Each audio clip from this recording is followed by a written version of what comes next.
Hey everyone, it's Emily, and today I am joining the monthly recommendations group on Goodreads, and each month they have a topic of books for people to recommend, and this month their topic is fantasy. And I decided to go with fantasy books that are standalone. So fantasy books that don't have to do with the series or have sequels or anything like that, because I think they're pretty rare.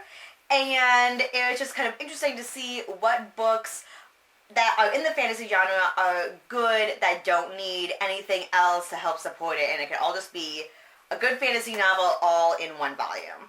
So the first one I want to recommend is The Princess Bride by William Goldman. I mean, we've all seen the movie, or at least a lot of us have seen the movie. If you haven't seen the movie, you really need to go watch the movie. And it's definitely one of those where, like, you don't have to read the book first to love the movie, which I know is almost sacrilegious with books, but seriously. And you could even enjoy the movie more than you enjoy the book. That's fine. The book is still fantastic. You'll like both of them. If you like the movie, you'll like the book. It's just wonderful and fantastic. It has all the elements of the movie that you'll love, and it's just wonderful. It's wonderful, and please go read this book. Just go read it. My next recommendations are actually middle grade books. So the first one is The Two Princesses of Bamar by Gail Carson Levine. She wrote Ella Enchanted and lots of other middle grade books that are fairy tale-esque fantasy, but this is my personal favorite. It's about these two sisters who are princesses, obviously, and one of them gets sick with the plague that has been spreading across their kingdom, and the other sister has to go on a journey to find the cure before she gets far too advanced in the sickness. And it's just delightful and wonderful, and it's about sisters, and this book just makes me really, really happy. The next one is a classic, Peter Pan by J.M. Barrie.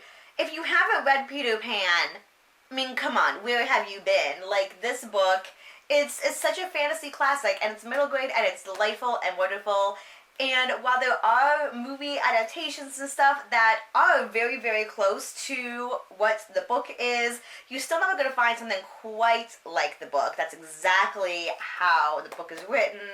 And as far as I know, there really aren't, he never wrote sequels to it. So if I'm wrong, please let me know. But as far as I know, he did not write any sequels. There's tons of adaptations and retellings of Peter Pan, but this is the official, one and only Peter Pan, and if you haven't read it yet, you really need to.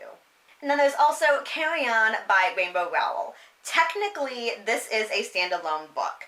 Personally, I do feel like you need to read Fangirl to fully appreciate Carry On, or at least be familiar with Fangirl, be familiar with Harry Potter to really appreciate Carry On, but technically this is a standalone fantasy, and it's really good. I really enjoyed it. It's the whole magical school thing and adventures and romance and wizards, although they call them something else in this book that I can't remember.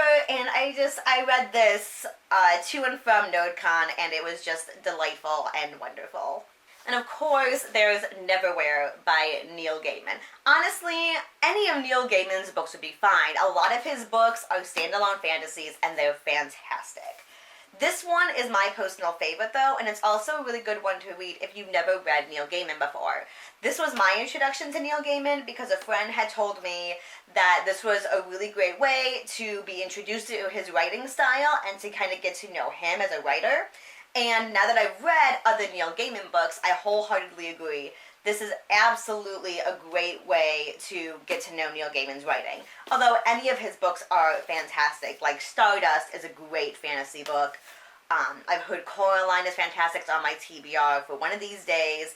American Gods, The Graveyard Book. There's lots of books that he's written that are standalone fantasies. But again, this is one of my favorites. It is about this guy who moves to London, and he really is just your normal average guy, which is part of what I love about this book. Like, he's genuinely just a guy living in London, and one day he and his fiance are going out to dinner, and he sees this girl who's in trouble, and he decides to help her, and as a result, he finds that now everyone in his life has forgotten him, and he has to find a way to get his normal life back. And finally, those of you who are familiar with my channel and my taste in books will have no surprise in my next and final recommendation, The Night Circus by Erin Morgenstern. This is one of my all-time favorite books, forever and ever, amen. Like, it's Harry Potter, and then The Night Circus is like right underneath it, because this book is so wonderful, and I do know this is not everyone's cup of tea. Not everyone fell in love with this book the way I have, but I am completely in love with this book, and I will love it enough for everyone who does not love it as much as I do. I really can't tell you a whole lot about it, but just know there's a circus that travels. It's magical. There are magicians, and there's a competition, and there's romance, and there's adventure. Well, kind of adventure. And finding yourself, and growing up, and basically everything that's beautiful in the world is in this book, and it just makes my heart so, so happy. And it's whimsical, and there's crazy characters, and I could just gush forever about The Night Circus. And I believe Mari from My Name is Marina's is going to be doing a reread of this book, and she has a Goodreads group for her rereading, and you know I'm going to be joining her for that, because any excuse to reread The Night Circus is good in my book. So those are my recommendations for fantasy standalones. If there are some that really aren't standalones and I didn't realize they weren't standalones, let me know. If you have additions to make to the list, let me know, because I think finding standalone fantasy books are super rare, and it's really exciting when they happen. So yeah, I can't wait to see everyone else in the group and their recommendations for fantasy, because it's one of my favorite genres, and I'm always looking for something new to read in that genre. So yeah, I will see you all later. Bye.